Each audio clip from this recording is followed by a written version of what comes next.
नमस्कार, मैं सत्यव्रत स्वागत करता हूं आपको आज के इस पावरफुल वेबिनार में, जहां पे हम बात करेंगे किस तरह से हम अपने जो म्यूचुअल फंड का इन्वेस्टमेंट है या फिर किस तरीके से हम 1 करोड़ 10 करोड़ और 100 करोड़ तक पहुंच सकते हैं अपने हार्ड अर्न मनी को लेते हुए। तो आज ये बहुत ही अच्छा टाइम है, संडे का माहौल है, ऑलरेडी फ्रेंडशिप डे है, तो इसलिए हमने ये वेबिनार का अरेंजमेंट किया हुआ है आप सभी के लिए, ताकि आप इजीली सीख सको, भारत पे भरोसा कर सको और जान सको कि किस तरीके से हम इसमें तरक्की कर सकते हैं। तो चलिए प्रेजेंटेशन को थोड़ा बहुत आगे लेके चलते हैं। सबसे पहले एक डिस्क्लेमर मैं आपके साथ शेयर करना चाहूंगा। जो भी आगे चल के मैं कुछ कंपनी का डेटा आपको दिखाऊंगा, म्यूचुअल फंड के कैटेगरी के बारे में डेटा दिखाऊंगा, सभी कुछ जस्ट एजुकेशन पर्पज। अगर आपको यहीं पे कुछ में हम रिकमेंड करते हैं, कुछ अमाउंट के बारे में बात करते हैं, इसका मतलब ये नहीं कि हम लोग आपको रिकमेंड कर रहे हैं, ये just for only educational point of view से हो रहा है। तो आगे चलते हैं। Market outlook, power of SIP, यानी कि आपको अभी पता है मार्केट अभी बहुत ही टर्बुलेंस तरीके से आगे बढ़ रहा है। हर कोई अभी बातचीत कर रहा है कि मतलब एसआईपी करना है, बंद करना है। कुछ लोगों का एसआईपी डाउट होता है कि भाई एसआईपी क्या है, क्यों हम करें, जबकि हमारे पास बहुत सारे फिनटेक कंपनीज के भी एडवर्टाइजमेंट आते हैं और वो सब हमें इनकरेज करते हैं एसआईपी करने के लिए। बहुत सारे इन्फ्लुएंसर भी हैं जो कि हमें इनकरेज करते हैं एसआईपी करने के लिए या फिर म्यूचुअल फंड में इन्वेस्टमेंट करने के लिए। पर ऐसा क्यों करना है, क्या ये सच में कुछ होना चाहिए? चलिए आपके साथ कुछ डेटा के ऊपर हम बात करेंगे। आज का पूरा मेरा प्रेजेंटेशन पूरा डेटा के ऊपर बात करेंगे। कोई थ्योरेटिकल नॉलेज हम डिस्कशन नहीं करेंगे, कोई ज्ञान वाली बात नहीं करेंगे, प्योर डेटा के ऊपर बात करेंगे। तो चलिए देखते हैं जुलाई 2022 में, या फिर आप देख सकते हो जून के महीने में जो 2022 है, वहीं से अभी तक कितना मंथली कंट्रीब्यूशन होके आया है एसआईपी के अंदर। पहले 12,276,000 करोड़ का मंथली एसआईपी इनफ्लो हो रहा था स्टॉक मार्केट में। पर अभी देखिए जून का महीना है, 2023 में हम बैठे हुए हैं, इनफैक्ट अगस्त का महीना भी चालू हो गया है। अभी के करेंट टाइम में 14,000 करोड़ से ज्यादा का मंथली एसआईपी इनफ्लो हो रहा है स्टॉक मार्केट में। तो देखिए कितना एग्रेसिवली ग्रोथ होता हुआ ही चला जा रहा है। उस हिसाब से देखें, जब ये खुशी की बात हम शेयर करें, साथ ही साथ एक दुख की बात भी मैं आपके साथ शेयर करना चाहूंगा। और वो दुख की बात ये है कि अगर आप थोड़ा सा भी नोट डाउन करोगे, जो एसआईपी चालू रहता है वो लेस देन 5 ईयर्स से कम रहता है। यानी कि जितने भी लोग एसआईपी करते हैं उसमें से सिर्फ 8% लोग ही 5 साल से ज्यादा का एसआईपी कर पाते हैं। मेजोरिटी जो एसआईपीज है वो लेस देन 1 या 2 ईयर्स के अंदर ही खत्म हो जाता है या फिर स्टॉप हो जाता है। इसका मेन रीजन क्या रहता है? दूसरी तरफ हम देख रहे हैं कि एसआईपी जो 22,000 करोड़ का, जो 2,000 करोड़ का था, वो 14,000 करोड़ रुपए महीना का हो गया है। पर दूसरे साइड हम ये देखते हैं कि जो भी मेजोरिटी रिटेल इन्वेस्टर जो होते हैं वो लॉस कर रहे हैं या फिर अपने एसआईपी स्टॉप कर रहे हैं। हमने पावर ऑफ कंपाउंडिंग सुना हुआ है, वॉरेन बफेट साहब के बारे में जाना हुआ है, उनका इन्वेस्टिंग स्ट्रेटेजी के बारे में बहुत सारे वीडियोस भी देखते हैं यूट्यूब पे या फिर तरह तरह के सोशल मीडिया प्लेटफॉर्म पे। पर फिर भी एक कैसा क्या रहता है कि लोग सक्सेसफुल नहीं हो पाते हैं इस एसआईपी के फील्ड में। उसका टिपिकल सबसे मोस्ट इंपोर्टेंट जो रीजन रहता है वो रहता है कि मार्केट अभी क्या लगता है, यानी मार्केट चलेगा या नहीं चलेगा। आप इंडिया में किसी के पास चले जाओ, जो भी थोड़ा बहुत इन्वेस्टमेंट करता है, जो भी एसआईपी डालता है, स्टॉक परचेस करता है, अब हर कोई टर्बुलेंस देख के घबराया हुआ है। 4 दिन जो आपका मार्केट का प्रॉफिट हो रहा था या फिर जो ग्रोथ हो रहा था उसको देख के लोग बहुत एक्साइटेड थे, दबा के इन्वेस्टमेंट कर रहे थे। पर साथ ही साथ 2 दिन का जो टर्बुलेंस आया, मार्केट का जो शॉर्ट टर्म करेक्शन आया है, उसको देख के बहुत सारे अभी पैनिक सिचुएशन में है। रिसेंटली मेरे पास कुछ ऐसे इन्वेस्टर मेरे आए हुए हैं जो कि बोल रहे हैं कि भाई अभी के टाइम पे एसआईपी स्टॉप कर दें क्या, अभी थोड़ा बहुत लॉस हो रहा है तो शॉर्ट टर्म के लिए हम 2-3 महीने के लिए एसआईपी स्किप कर दें क्या। तो इस टाइप का डिमांड आ रहा है। तो ये जो किस तरह से हो रहा है या फिर ये जो बातचीत चल रहा है, इसका क्या है? Lack of knowledge. नॉलेज कम होता जा रहा है, इसीलिए आपका ये सब जो चीजें होता रहता है। तो चलिए थोड़ा बहुत आगे देखते हैं। मेन जो रीजन है कि मार्केट अभी चलेगा नहीं चलेगा, कुछ दिन एसआईपी करके बंद कर देते हैं, कौन सा फंड में हम इन्वेस्टमेंट करें, ये जो टिपिकल माइंडसेट डेवलप हुआ है, इसका मेन रीजन ये है कि हर कोई आपको बोल रहा है हाउ टू स्टार्ट, यानी कि शुरुआत कैसे करना है। हर कोई बोलता है कि ये मार्केट सबका है, बहुत सब कर सकते हैं, पर आपको कोई ये नहीं बताता है कि सबकी बस का नहीं है ये मार्केट। अगर हर कोई बस का मार्केट होता तो हर कोई पैसा बना लेता, पर ये चीज बनाने के लिए कोई नहीं है। आप आज फोन पे ओपन करो, वहां पे आपको फंड के लिस्ट आ जाते हैं कि ये वाला म्यूचुअल फंड इतना दिया, वो वाला म्यूचुअल फंड इतना % का रिटर्न दिया। जब आप यूट्यूब ओपन करते हो, वहां पे भी बहुत बड़े बड़े इन्फ्लुएंसर बैठे हुए हैं जो कि बहुत अच्छा खासा एक्टिंग करते हैं। वो आपको आके बोलते हैं कि ये वाला म्यूचुअल फंड जबरदस्त है, 5 साल में ये इतना दिया, 2 साल में इतना दिया, यहाँ पे निवेश कर दो। जबकि उनकी कोई ऑथोरिटी नहीं होता है कि कहाँ पे इन्वेस्ट करना, क्या कुछ करना, उससे कोई ऑथोरिटी नहीं होता है। पर जब आप हमारे साथ मिलकर काम करते हो या फिर आप जब हमारे ऑफिस में आते हो, तो हमारा मेन सिंपल वन फोकस रहता है कि हाउ टू एंड, यानी खत्म कहाँ पे होना है। क्योंकि आप तो ये नहीं कि 2-4 स्टॉक्स खरीदे हो, 2-4 प्रॉफिट हो गया तो निकल लोगे। ये एक लॉन्ग टर्म जर्नी है। जितना आप टाइम देते जाओगे उस हिसाब से आपका प्रॉफिट या फिर आपका एसेट ग्रोथ होता जाएगा। तो जब पूरा का पूरा दुनिया लगा पड़ा है आपको बताने के लिए हाउ टू स्टार्ट, हम लोग फोकस क्या करते हैं, हाउ टू एंड, यानी कहाँ पे खत्म करना है। मेरा कुछ रिक्वायरमेंट है तभी जाके मैं एसआईपी कर रहा हूँ, वरना तो मेरा बैंक अकाउंट में सैलरी आ रहा है, मैं बिजनेस कर रहा हूँ, मेरे पास कमीशन आ रहे हैं, मैं बिजनेस कर रहा हूँ, मेरा प्रॉफिट जनरेट हो रहा है, मैं आईटीआर फाइल कर रहा हूँ, सब कुछ ठीक ठाक चल रहा है। तो हाउ टू एंड, यानी मैं कहाँ पे पहुंचूंगा, वो सबसे ज्यादा इंपॉर्टेंट है, जो कि एक्सक्लूसिवली हम यहाँ पे डेटा के साथ आपके साथ बातचीत करेंगे। तो चलिए थोड़ा बहुत सेंसेक्स का मूवमेंट के ऊपर डिस्कशन कर लेते हैं। 2000 से हम लोगों ने ये डेटा आपके साथ कंपाइल किया हुआ है। तो चलिए देखते हैं, मार्केट बहुत सारा वोलाटिलिटी है। जैसे आपको पता होगा बहुत सारे क्राइसिस आते रहते हैं, जैसे आपके कोविड का टाइम हो गया तो मार्केट बहुत नीचे चला गया, उसके बाद बहुत ही ऊपर आ गया। तो इस तरह बहुत ही वोलाटाइल रहता है, जो कि एक फर्स्ट रीजन है मेजोरिटी ऑफ इन्वेस्टर समझ नहीं पाते हैं कि भाई मार्केट में मैंने पैसा डाला, डूब जाएगा तो क्या होगा। बहुत सारे लोगों का डर रहता है कि भाई मेरा जो फिक्स्ड इंस्ट्रूमेंट है, जैसे LIC हो गया, पोस्टल हो गया, इस टाइप के जो भी इंस्ट्रूमेंट्स हैं जहाँ पे रिटर्न रेट फिक्स रहता है, वहां पे मैं ना जाके यहाँ पे क्यों आऊँ। तो थोड़ा बहुत टर्बुलेंस के बारे में देख लेते हैं किस तरीका का होता है। जैसे कि 2000 में हाई लो के बारे में मैं यहाँ पे आपको दिखाते हुए जा रहा हूँ। 62 का 43 हो गया, 2006 में 12,000 का 8,000 हो गया, 2008 में जो 21,000 का मार्केट कैप था, साइज था सेंसेक्स का जो, वो 7,000 हो गया। 10 में आपका 21,000 जो था वो 15,000 हो गया, और 2015 का 30,000 22,000 हो गया।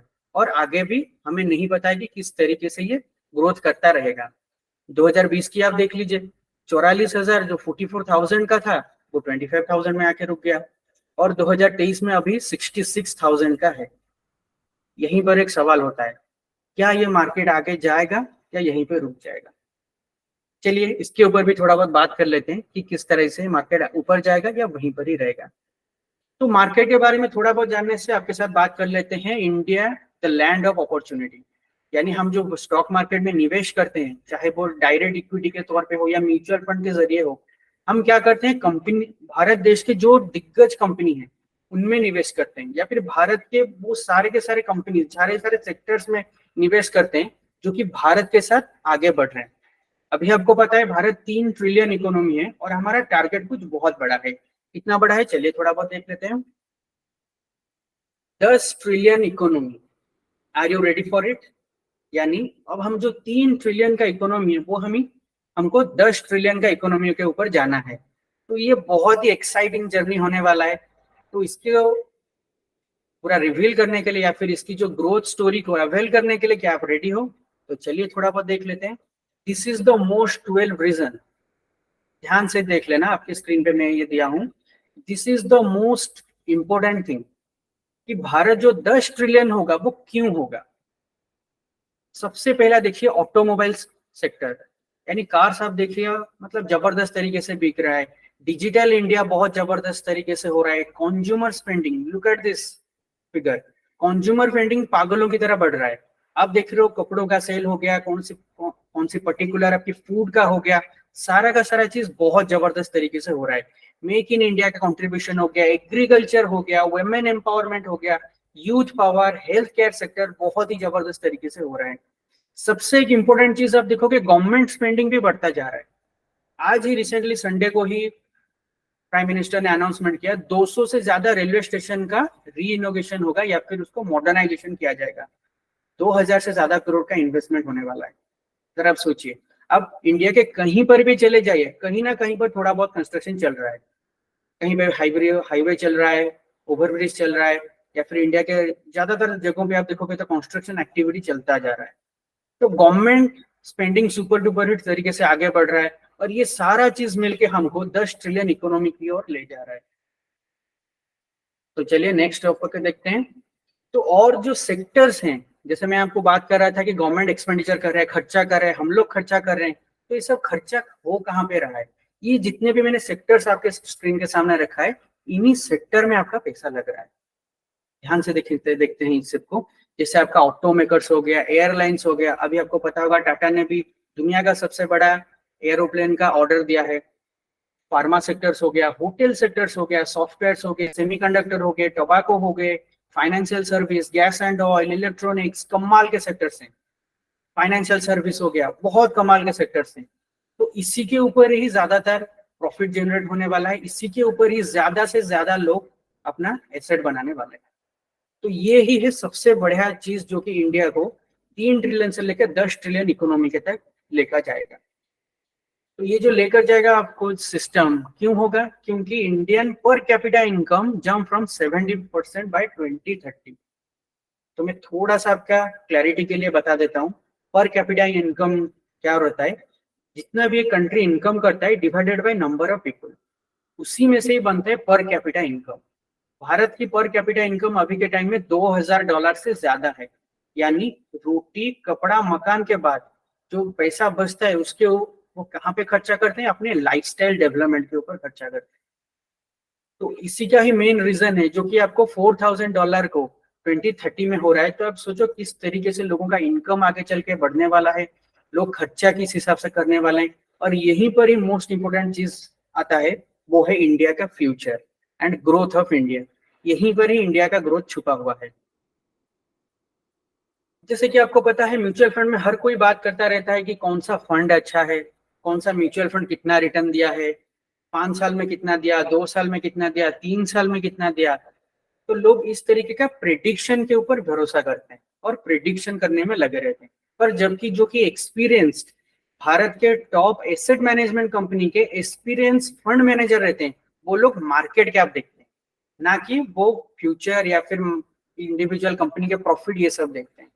तो मार्केट कैप अगर देखोगे तो ओवरऑल आपको आइडिया लग जाएगा। तो भारत के जाने माने एसेट मैनेजमेंट कंपनी के जो भी फंड मैनेजर होते हैं वो इस टाइप का ग्राफ्स के जरिए रिप्रेजेंटेशन करते हैं। जैसे कि आप देखोगे 1995 में जो 3 लाख करोड़ का मार्केट कैप था, अभी देखते देखते हम सबके आंखों के सामने 2023 में 303 लाख करोड़ तक पहुंच गया है। जरा सोचिए, 1995 से लेके 2023 इसके अंदर फाइनेंशियल क्राइसिस आ गए, हर्षद मेहता स्कैम आ गया, .com बूम आ गया, सब कुछ होने के बावजूद भी कोविड आ गया सबसे बड़ा। इसने सब कुछ होने के बावजूद भी मार्केट कैप ग्रोथ होता जा रहा है। This is the most important thing my dear friend. यही वाला एक इंपॉर्टेंट चीज है जो कि भारत को आगे लेकर जाएगा। शायद हम रिटेल इन्वेस्टर समझ नहीं पा रहे हैं कि भारत का फ्यूचर क्या है, कंपनीज किस हिसाब से प्रॉफिट बनाती है, पर ये वाला डाटा आपको दिखा देता है कि कंपनी किस तरीके से बेसिक लेवल से कंटिन्यूअसली ग्रोथ करता जा रहा है।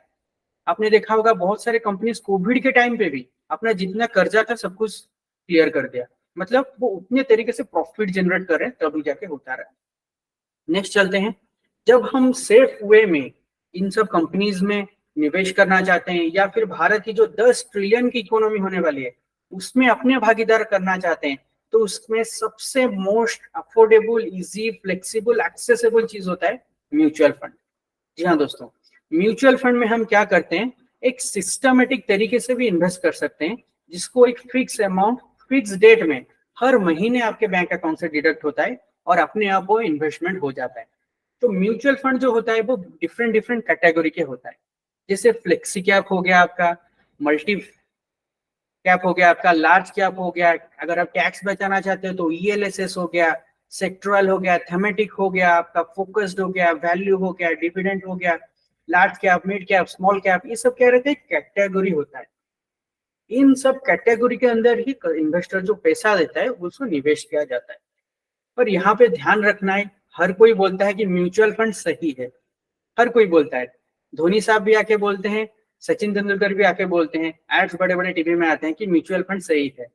पर म्यूचुअल फंड कितना सही है, कौन सा वाला म्यूचुअल फंड आपके लिए सही है, वो आपको कोई नहीं बताता। वो सिर्फ एक ही लोग बोल सकते हैं जो कि सेबी द्वारा कंडक्ट किए जाने वाले NISM का professional mutual fund exam clear करने वाले बंदे या फिर इंडिविजुअल्स। वही ही आपके साथ बैठ के डिसाइड कर सकते हैं, क्योंकि वहां पे उनको बुक में पढ़ाया जाता है कि किस तरीके से कस्टमर का रिस्क मैनेजमेंट किया जाता है, रिस्क टेकिंग कैपेसिटी को एनालिसिस किया जाता है, इन्वेस्टर को किस तरह से मार्जिन ऑफ सेफ्टी प्रोवाइड किया जाता है, किस तरह से कस्टमर का लिक्विडिटी को मेंटेन किया जाता है, कैश फ्लो को रेगुलेटेड किया जाता है, इन सभी चीजों के बारे में वहां पे डिस्कशन रहता है। तो जो सेबी के NISM रजिस्टर्ड या फिर सर्टिफाइड जो प्रोफेशनल है, जो कि रेगुलर बेसिस में इन सब फंड मैनेजर्स के साथ बैठते हैं, उनसे सीखते हैं, उनके साथ बातचीत करते हैं और साथ ही साथ इन्वेस्टर के रिक्वायरमेंट के हिसाब से फंड डिसाइड करते हैं, वही ही आपको सफल बना सकते हैं। आगे चलते हैं। Market strategies and time frames, यानी भारत में हर कोई बोलता है भाई अभी सही समय है क्या थोड़ा निवेश कर लूं, या भाई अभी कौन सा सेक्टर अच्छा रहेगा मैं निवेश कर लूं, यार मैं ये सेक्टर में डाल दूं, IT में डाल दूं या फार्मा में डाल दूं, कौन सा सेक्टर आगे बढ़ेगा। तो ये सारे का सारा चीज अगर आप देखोगे तो टाइप्स ऑफ मार्केट के ऊपर डिपेंड करता है। तो जनरली आप अगर देखो तो जैसे हमारी जिंदगी भी रहता है कभी खुशी कभी गम, ठीक उसी तरह मार्केट भी उसी तरीके से होता है। ट्रेंडिंग मार्केट रहता है, यानी कंटिन्यूअस ग्रोथ के ऊपर वो फोकस करता है। डायरेक्शनलेस मार्केट होता है, जबकि अभी के टाइम पे जो हो रहा है कभी ग्रोथ हो रहा है कभी नीचे आ रहा है, डायरेक्शनलेस हो रहा है, तो इस टाइप का भी मार्केट होता है। और दूसरा आता है वोलेटिलिटी मार्केट, यानी बहुत ही उतार चढ़ाव होता है, जिसको हम बोलते हैं टर्बुलेशन टाइम फ्रेम। टर्बुलेशन में बहुत सारे लोग लॉस करके निकल जाते हैं। आने वाले कुछ प्रेजेंटेशन में या फिर वीडियोस में मैं आपके साथ बात करूंगा कैम्स का जो डाटा, कि किस तरीके से बहुत ही कम लोग जो कि प्रॉफिट करके म्यूचुअल फंड से विड्रॉल करते हैं, मैक्सिमम लोग लॉस करके निकल जाते हैं। तो ओवरऑल अभी वापस आते हैं market strategies and time frame में। ट्रेंडिंग मार्केट किस तरीके से रहता है, डायरेक्शनलेस मार्केट किस तरीके से काम करता है, और वोलेटाइल मार्केट किस तरीके से काम करता है। इन तीन चीजों में अगर आपको सफल बनना है तो एक ही चीज आपको बचा सकता है, दैट इज म्यूचुअल फंड। क्यों? क्योंकि जो कि NISM के सर्टिफाइड पर्सन रहते हैं उनको पता रहता है कि आपके रिस्क प्रोफाइल के हिसाब से आपको वैल्यू इन्वेस्टिंग सूट करता है, या आपको ग्रोथ इन्वेस्टिंग सूट करता है, या कॉन्ट्रा टाइप आप हो, या साइक्लिक इन्वेस्टमेंट होना चाहिए आपका। साथ ही साथ ये सब पैरामीटर्स को एनालिसिस करते हैं, वो डिसाइड करते हैं कौन से कैटेगरी के म्यूचुअल फंड, यानी लार्ज कैप हो गया, स्मॉल कैप हो गया, मिड कैप हो गया, इस तरीके के एवरग्रीन सेक्टर में आपको डालना है, या फिर इस तरीके का जो value, growth, contract, quality, momentum, इस तरीके के स्टाइल के म्यूचुअल फंड में इन्वेस्टमेंट करना है। ध्यान रखना दोस्तों, ये बैकएंड का काम थोड़ा बहुत हो जाता है, यानी जो पैसा हम आपसे लेते हैं उसके बाद किस तरीके से मैनेजमेंट करते हैं उसकी मैं बात कर रहा हूँ, जो कि ज्यादातर इन्फ्लुएंसर आपको ये नहीं बता सकते कि किस तरीके से होता है। वो आते हैं बस आपको बैक टेस्टेड डेटा देके चला जाते हैं। तो इस तरीके से ही म्यूचुअल फंड होता है। जो SIP रहता है, सिस्टमेटिक इन्वेस्टमेंट प्लान, इसका मतलब ये नहीं कि महीने भर पैसा डिडक्ट हो रहा है, इसका मतलब सिस्टमेटिक है। इससे पहले भी RD और बाकी के बहुत सारे प्रीमियम्स वगैरह होते थे। सिस्टम इसमें क्या है, ये सब एक एक सिस्टम, यानी आप जिस म्यूचुअल फंड में अपना SIP कर रहे हो या वो लमसम कर रहे हो, वो किस स्टाइल अप्रोच में काम करता है। क्या वो वैल्यू स्टाइल अप्रोच में काम करता है, क्या वो ग्रोथ के ऊपर फोकस करता है, क्या वो क्वालिटी के ऊपर फोकस करता है, या मोमेंटम के ऊपर फोकस करता है। इन सब पैरामीटर से ही डिसाइड होता है कि आपका म्यूचुअल फंड आगे चल के परफॉर्म करेगा या नहीं करेगा। तो वही वापस से वही सवाल, क्या इंडिया सच में आगे ग्रो करता रहेगा क्या? हमने तो बाद में देख लिया कि मार्केट क्या एक सर्टेन अमाउंट से बहुत ऊपर तक आगे ग्रोथ हो गया है, यानी ऑलरेडी ग्रोथ स्टेज में हम हैं। अभी 2023 से आगे हम अगर देखें तो क्या मार्केट ग्रोथ करेगा या नहीं करेगा, तो सिंपल वो भी डाटा देख लेते हैं। अभी स्क्रीन पर देखिए, अगर नॉर्मल निफ्टी 50 जो कि एक इंडेक्स है, उसमें अगर कोई निवेश करता है तो मिनिमम 12% का CAGR, compounded annual growth rate में अगर रिटर्न मिलता है, तो आप देखिए किस तरीके से वो अपना पैसे को ग्रोथ किया जा रहा है। और दूसरी तरफ जब हम कोई एक्टिव फंड के साथ काम करते हैं, जहाँ पे फंड मैनेजर एक्टिवली काम करते हैं और हम सब जैसे NISM के प्रोफेशनल रहते हैं, हमारा मेनली काम ही रहता है फंड मैनेजर को एनालिसिस करना, उनके किस तरीके से वो इन्वेस्टमेंट करते हैं, क्या वो हमेशा जो इंडेक्स है, इंडेक्स को बीट करके ज्यादा से ज्यादा रिटर्न कैसे जनरेट कर पाते हैं कि नहीं।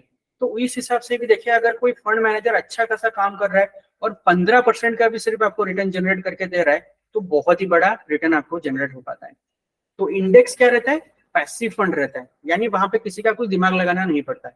इंडेक्स में जो भी स्टॉक्स हैं वो वही को परचेस करते हैं और उस हिसाब से काम करते हैं। पर जो एक्टिव म्यूचुअल फंड होते हैं, उनका मेन फर्स्ट प्रायोरिटी रहता है कि इंडेक्स फंड से ज्यादा रिटर्न जनरेट करना। तो ये एक मोस्ट इंपोर्टेंट थिंग है। ज्यादातर इन्फ्लुएंसर बोल देते हैं कि भाई इंडेक्स फंड में कर दो, अपना टेंशन फ्री हो जाओ। पर इंडेक्स का एक बहुत ही बुरा चीज क्या रहता है, ये ग्रोथ जिस तरह से आपको दिखाई देता है, डाउन भी उसी हिसाब से होता है। जिस तरह के आप कोविड के टाइम देख सकते हो, कोविड के टाइम पे जब बहुत सारे लोगों का जॉब लॉस हुआ, उनको पैसों की रिक्वायरमेंट था, उस टाइम पे क्या हुआ, इंडेक्स बहुत ही डाउन था तो लोगों ने बहुत लॉस में अपना पैसा निकाला। पर सिस्टमेटिकली उसी टाइम पे अगर कोई एक्टिव फंड होता, आज कंपेयर टू इंडेक्स फंड, उसमें कम लॉसेस देखने को मिलता है। और प्रॉफिट की बात करूं तो इंडेक्स जितना ग्रोथ करता है, उसी के हिसाब से ज्यादा ग्रोथ होता है आपके एक्टिव फंड्स में। तो यही मेन रीजन रहता है। देन लाइफ इन इंडिया, अगर आपको अभी भी लग रहा है कि भारत सच में ग्रो करेगा या नहीं करेगा, तो इसके ऊपर थोड़ा बहुत हमारा दिनचर्या देख लेते हैं कि किस तरीके से हमारा दिन शुरुआत होता है और कैसे क्या होता है। सुबह 6 बजे जब हम उठते हैं तो कोलगेट में थोड़ा बहुत ब्रश कर लेते हैं। 7 बजे व्हाट्सएप का स्टेटस चेक कर लेते हैं। 8 बजे आईटीसी का सनफ्रीज बिस्किट खा लेते हैं थोड़ा बहुत। 9 बजे ही ऑफिस के लिए रेडी होते हैं, तो अपना जो मारुति नेक्स्ट, आपका मारुति का कार हो गया, टाटा नेक्सॉन ईवी हो गया, इस तरीके के अमेजिंग कार्स लेके कभी कभार हम पहुंच जाते हैं। 9:30 में हमें याद आता है कि हमारा लाइफ इंश्योरेंस का प्रीमियम भी भरना है। 10 बजे जो हम ऑफिस में बैठते हैं, जो भी सॉफ्टवेयर हो गया या अभी जो आईटी का फाइल चल रहा है, आईटीआर फाइल, तो उसमें जितने भी सॉफ्टवेयर है कहीं ना कहीं वो टीसीएस, इन्फोसिस, इस तरीके के अमेजिंग कंपनीज जो कि सॉफ्टवेयर को बनाते हैं। 11 बजते हमें भूख लग जाती है तो थोड़ा बहुत डिस्काउंट कूपन के चक्कर में जोमेटो देख लेते हैं। 12 बजते ही हम थोड़ा कोटक बैंक के अंदर अपना बैलेंस चेक कर लेते हैं। 1 बजे हम चेक कर लेते हैं कि एचडीएफसी का जो हमारा होम लोन चल रहा है, उसका कितना ईएमआई बच रहा है और कितना देना है कि नहीं। 2 बजता है तो हम थोड़ा बहुत अपने ऑनलाइन पे जब रील स्क्रॉल करते हैं तो देख लेते हैं कि हार्ले डेविडसन का एक नया मॉडल आया है, जो कि 2.4 लाख के अंदर इंडिया में पहली बार 400 से 200 से ज्यादा सीसी का है, तो वो क्या बुक कर ले। 4 बजे हम थोड़ा बहुत देखते हैं कि जो बुलेट ट्रेन बनाने वाले एल&टी कंपनी है, क्या वो ठीक से काम कर रहा है कि नहीं। बुलेट ट्रेन बनने में अभी पता नहीं कब क्या होगा। 5 बजे हम थोड़ा बहुत देख लेते हैं कि पेडिलाइट का, यानी हमारे जो बच्चे रहते हैं वो अगर बोलते हैं कि हमें स्कूल का कुछ भी प्रेजेंटेशन बनाना है या प्रोग्राम्स बनाना है, उसके लिए मुझे फेविक्विक ला देना। 6 बजे जब हम पहुंचते हैं तो हमें याद आता है कि अभी टैक्स ऑडिट का काम चल रहा है, तो क्रिसिल आने वाला है, शायद हमारी कंपनी का रेटिंग्स क्या निकल के आएगा। 7 बजे फिर से हम सोचते हैं कि हम जो सुबह 2 बजे हमने डिसाइड किया कि हार्ली डेविडसन को बुक करें, उसको बुक करें या हमारी आन मान शान जो रॉयल एनफील्ड का बुलेट है उसको बुकिंग कर ले। तो इस कंफ्यूजन में हम आ जाते हैं। 8 बजे याद आता है कि हमें घर में मेडिसिन भी लेके जाना है अपने पड़ोसियों के या फिर खुद के रिक्वायरमेंट के हिसाब से। और रात 9 बजे कोई दोस्त ऐसा रहता है, बोलता है कि भाई वीकेंड है, थोड़ा यूनाइटेड स्पिरिट कर ले। तो इस तरीके से पूरा का पूरा जो सिस्टम डेवलप होता है, यानी आपको कोई भी प्रेडिक्शन नहीं करना है कि ये वाला कंपनी आगे बढ़ेगा या नहीं करेगा, नहीं बढ़ेगा। तो हमें प्रेडिक्शन नहीं, प्रिपरेशन की जरूरत है, और ये प्रिपरेशन से ही हम आगे बढ़ सकते हैं। तो किस तरीके से प्रेडिक्शन से प्रिपरेशन तक हम जा सकते हैं, मैं एक सिंपल एग्जांपल आपके लिए लाया हूँ पावर ऑफ कंपाउंडिंग का। ये जो पावर ऑफ कंपाउंडिंग किस तरीके से काम करता है। अगर आपके पास कोई छोटे बच्चे हैं तो उनको भी ले आइए, थोड़ा बहुत उनको भी नॉलेज हो जाएगा, उनको भी सिखाएंगे तो वो अपना स्पेंडिंग और एक्सपेंडिचर को सही तरीके से मैनेज कर सकते हैं। तो पावर ऑफ कंपाउंडिंग देखते हैं। मान लीजिए मैं आपको 1 रुपए देता हूँ और हर दिन मैं आपको उसको डबल करके दिखाता हूँ। मान लीजिए पहले दिन 1 दिया, उसके बाद 2, 4, ठीक उसी हिसाब से अगर हम देखें तो 128, 256, 512, 1000, 2000, 4000, 8000, 16,000, now 13,000, 2 lakh, 5 lakh, 10 lakh, 20 lakh, 14 lakh, 83 lakh, 16, 33, 67, 134, 536, 107 crore. तो आपने देखा पावर ऑफ कंपाउंडिंग जो होता है, यानी मनी डबलिंग फॉर्मूला अगर हम यूज करते हैं तो जो 1 रुपए हर दिन डबल होता जा रहा है, वो 1 रुपए 107 करोड़ से ज्यादा तक पहुंच गया है। तो यही ही है मेनली पावर ऑफ कंपाउंडिंग, और इसी से ही सब कुछ काम होता है। पर ये कैसे हो पाएगा, चलिए थोड़ा बहुत कंपाउंडिंग के रिगार्डिंग हम बातचीत कर लेते हैं। कंपाउंडिंग जो कि सिस्टमेटिक है, उसको जानने के लिए हमने आपके साथ एक कैलकुलेटर शेयर किया है, उसके बारे में थोड़ा बहुत देखते हैं।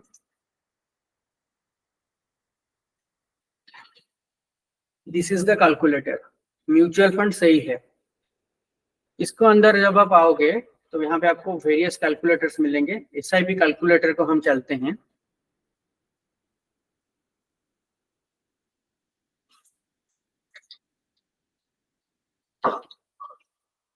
मान लीजिए हमने 20,000 का कोई एसआईपी किया हुआ है।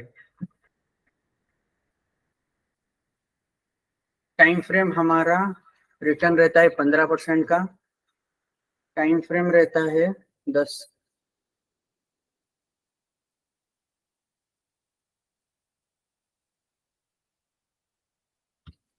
फोर्टीन ईयर का 20,000 का महीने का एसआईपी अगर हम करते हैं, 14 साल का वो ड्यूरेशन रहता है, तो 33 लाख रुपीज का इन्वेस्टमेंट में हमारा 1 करोड़ का रिटर्न हो जाता है। तो यानी हम जो भी पैसा इन्वेस्ट करते हैं उसमें से कितना रिटर्न आता है वो यहाँ पे क्लियरली दिखाया जा रहा है। अभी यहीं से, जैसे मैंने आपको फर्स्टली बोला था, किस तरह से हम 1 करोड़, 10 करोड़ और 100 करोड़ तक पहुंच सकते हैं। और आपको लग रहा होगा कि भाई 14 साल, 28 ईयर्स, इतना लॉन्ग लॉन्ग टर्म तक कौन एसआईपी करेगा। तो आपको बस मैं थोड़ा सा बताना चाहूंगा कि हमारे जो पेरेंट्स है उन्होंने 20-20, 25-25, 38 साल तक एलआईसी का प्रीमियम भरा है, जो इंडिया का मोस्ट पॉपुलर इन्वेस्टमेंट प्रोडक्ट है, यानी पीपीएफ। हर कोई पोस्टल में जाके पीपीएफ अपना करवा के आया है। उसका लॉक इन पीरियड के बाद भी 5-5 साल का वो एडिशनल करते रहते हैं। तो इस हिसाब से देखें तो ऐसा कुछ नहीं है कि हम इन्वेस्टमेंट नहीं कर सकते या फिर आगे क्या होगा हमें नहीं पता। तो लॉन्ग टर्म के लिए अगर हम एसआईपी करते हैं, क्योंकि एक सिस्टमेटिक अप्रोच में होता है, तो हमको बहुत अच्छा खासा रिटर्न देते हैं। थोड़ा चलते हैं, नेक्स्ट हम देखते हैं कि 14 साल कभी गुजर जाएंगे पता ही नहीं चलेगा आपको। तो 14 साल से अगर हम इसको थोड़ा बहुत बढ़ा देते हैं, 28 ईयर्स कर देते हैं, तो अगेन आपका जो 67,000 का इन्वेस्टमेंट है वो 10 करोड़ 24 लाख में पहुंच गया है। यानी ध्यान से फिर से एक बार मैं आपको दिखा रहा हूँ, ध्यान से देखिए। वही सेम 20,000 रुपीज जो 14 साल में 1 करोड़ पे पहुंचा रहा था, अगले 14 साल में, नेक्स्ट 14 ईयर्स, वो आपको 2 करोड़ नहीं दे रहा है। Just a minute.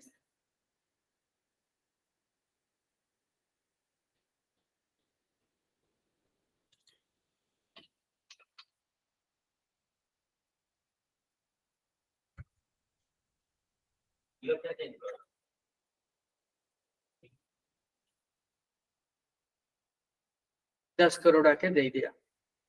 यानी जो 20,000 का एसआईपी आप 14 साल तक कर रहे थे, जो 1 करोड़ रुपए का रिटर्न आपको जनरेट करके दे रहा था, वही 20,000 एसआईपी अगर आप 28 ईयर्स के लिए कर लेते हो, तो वो पैसा डबल नहीं होता है, वो सीधा 10 करोड़ तक पहुंचा देता है आपको। तो this is called power of compounding. यानी अगर आपके पास समय ज्यादा है तो बहुत ही कम अमाउंट देके भी आप अपना गोल अचीव कर सकते हो, इनफैक्ट वहां उससे ज्यादा अचीव कर सकते हो।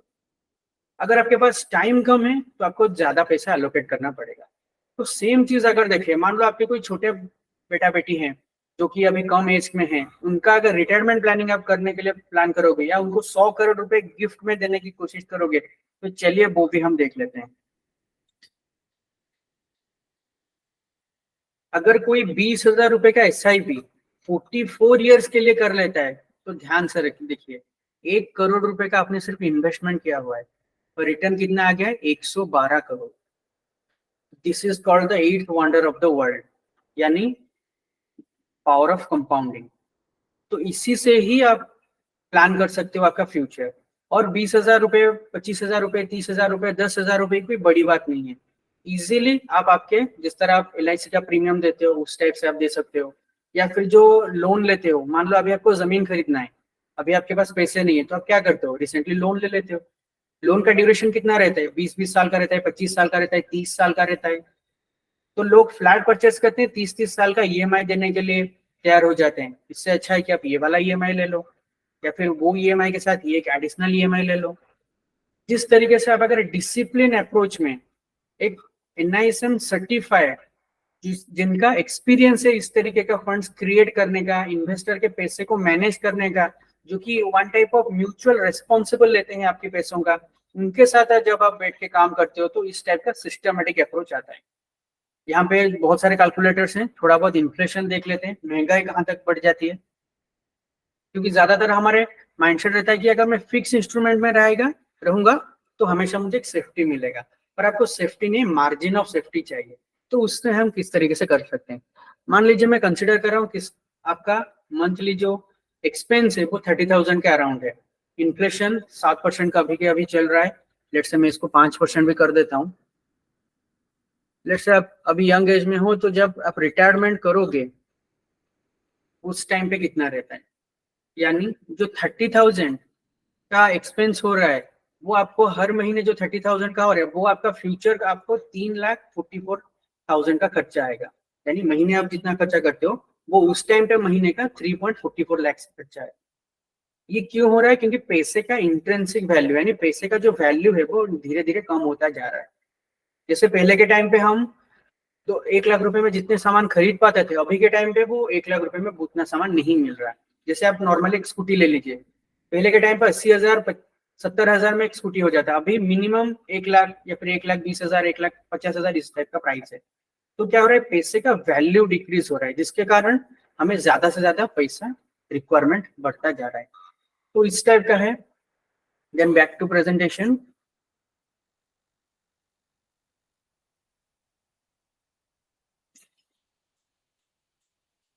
तो ये जो टर्बुलेंस है, यानी मार्केट जो आगे बढ़ेगा, कुछ प्रॉब्लम्स होगा या फिर किस तरीके से आगे ग्रोथ करेगा, इन सभी को अगर आपको सक्सेसफुल तरीके से एब्जॉर्ब करना है या फिर इंडिया के जो 10 ट्रिलियन इकोनॉमी का ग्रोथ में से आपको प्रॉफिट जनरेट करना है, तो एक इसमें डिसिप्लिन अप्रोच ही आपको काम में आएगा।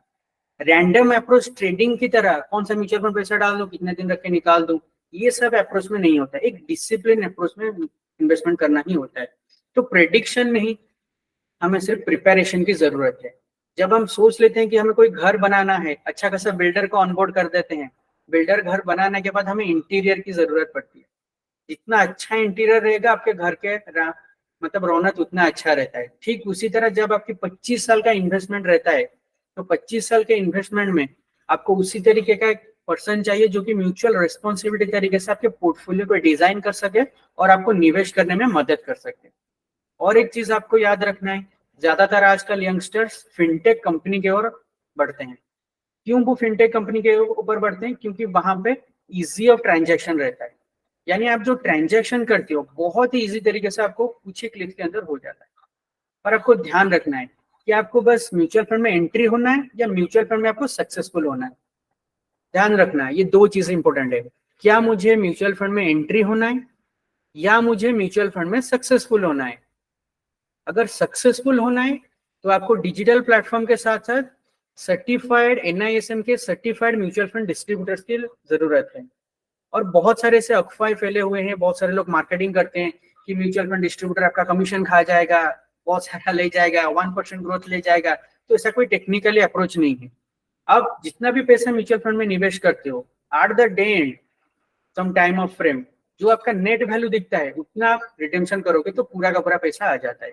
ये कोई इंश्योरेंस टाइप का नहीं है कि आप जो भी पैसा देते हो उसमें से डिडक्ट होकर आपके पास आता है। तो इन सब में ऊपर अब कोई भी तकलीफ लेने की जरूरत नहीं या फिर दिमाग लगाने की जरूरत नहीं है कि डिस्ट्रीब्यूटर से मेरा कॉस्ट ऑफ इन्वेस्टमेंट ज्यादा रहेगा, पूरा सेम टू सेम रहता है। पर जब आप ट्रांजैक्शन करते हो या म्यूचुअल फंड में ग्रोथ के बारे में बात करते हो, तो हमें देखना है कि हम यहाँ पे 2 साल 5 साल के लिए नहीं आए हैं, हमें भारत की 20-25 साल की ग्रोथ से प्रॉफिट लेना है। तो ये जो 20-25 साल का ह्यूमन बिहेवियर है उसको एक टेक्नोलॉजी सॉल्व नहीं कर सकता, वहां के पे ह्यूमन अप्रोच ही चाहिए। तो इसी का ही मेन इंपॉर्टेंट है। तो वहां पे कौन कर सकता है, हेल्प कौन कर सकता है, सिंपली मैं हूं ना। एक तरीके से मजाक हो रहा है, पर मैं हूं ना का मतलब क्या है कि हम जैसे सेबी के द्वारा रजिस्टर्ड म्यूचुअल फंड डिस्ट्रीब्यूटर्स हैं, जहाँ पे हमारा काम ये रहता है कि रेगुलर बेसिस में इंडिया के 45 प्लस म्यूचुअल फंड कंपनी के 1500 से ज्यादा स्कीम्स जो रहते हैं उसको एनालिसिस करना, उनके पोर्टफोलियो को एनालिसिस करना, उनके साथ मीटिंग्स में रहना, different different investor different different age group के हिसाब से, डिफरेंट डिफरेंट इनकम क्लास के हिसाब से जो इन्वेस्टर है उनको पैसे को मैनेज करना, यही हमारा डे टू डे बेसिस में काम रहता है।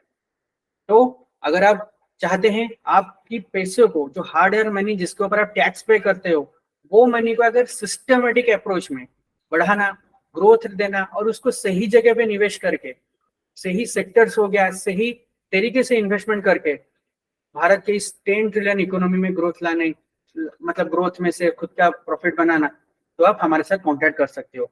बहुत जल्द इस इवेंट के बाद जितने भी हमारे रेस्पेक्टिव आपके हमारे डिस्ट्रीब्यूटर्स हैं वो सभी आपके साथ कम्युनिकेट करेंगे, डिटेल में बैठ के 4 तरीके से आपके साथ बात करेंगे। सबसे पहला क्या है, आपका गोल क्या है, यानी रिक्वायरमेंट क्या है। गोल के बाद आता है आपका एसेट एलोकेशन, यानी पैसा देने की क्षमता क्या रहता है। थर्ड में आता है आपका रिस्क टेकिंग कैपेसिटी, यानी आपके फैमिली मेंबर्स कितने हैं, आप इनकम जो करते हो वो किस टाइप का इनकम है, आपका जॉब में हो या सैलरी में हो या सेल्फ एम्प्लॉयड हो, सोर्स ऑफ इनकम हो गया।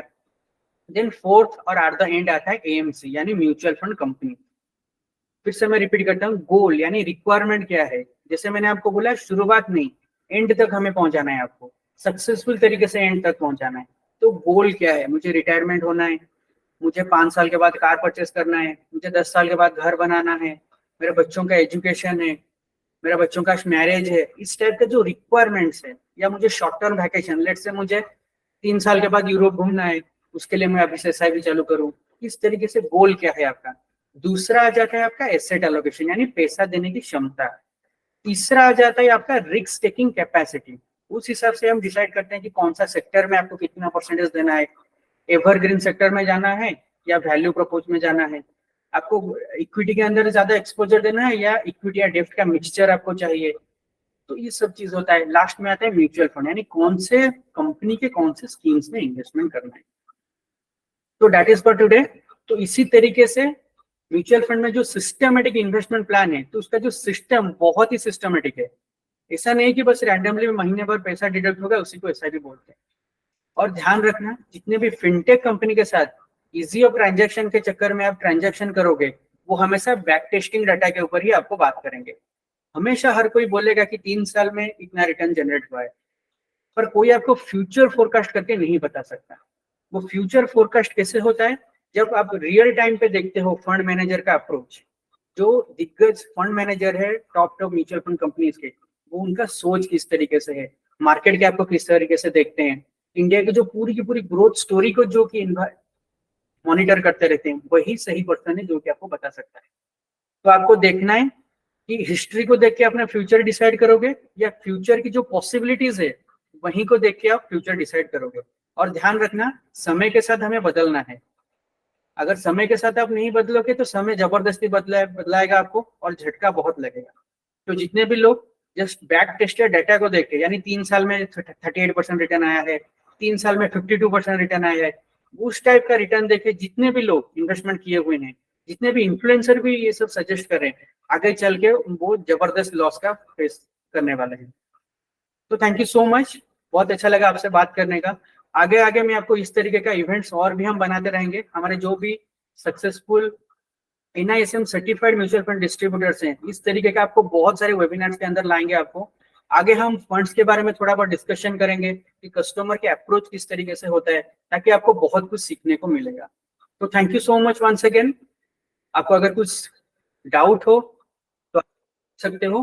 देन आपका जो भी फीडबैक्स है वो हमारे लिए बहुत इंपॉर्टेंट है। तो आप में से जितने भी, अगर आपका कुछ डाउट हो तो आप हमारे साथ शेयर कर सकते हैं, या फिर आपका कुछ डाउट है तो आप मुझे पूछ सकते हैं। आगे चलते हुए हम पूरे सिंप्लीफाई वे में किस तरीके से आप इन्वेस्टमेंट करेंगे, किस तरीके से सक्सेसफुल होंगे, और गोल कैलकुलेटर के बारे में बात करूंगा। तो थैंक यू सो मच, बहुत अच्छा लगा आपसे बात करने के लिए। Sunday 6 August 2023। Thank you so much for joining this webinar. Thank you.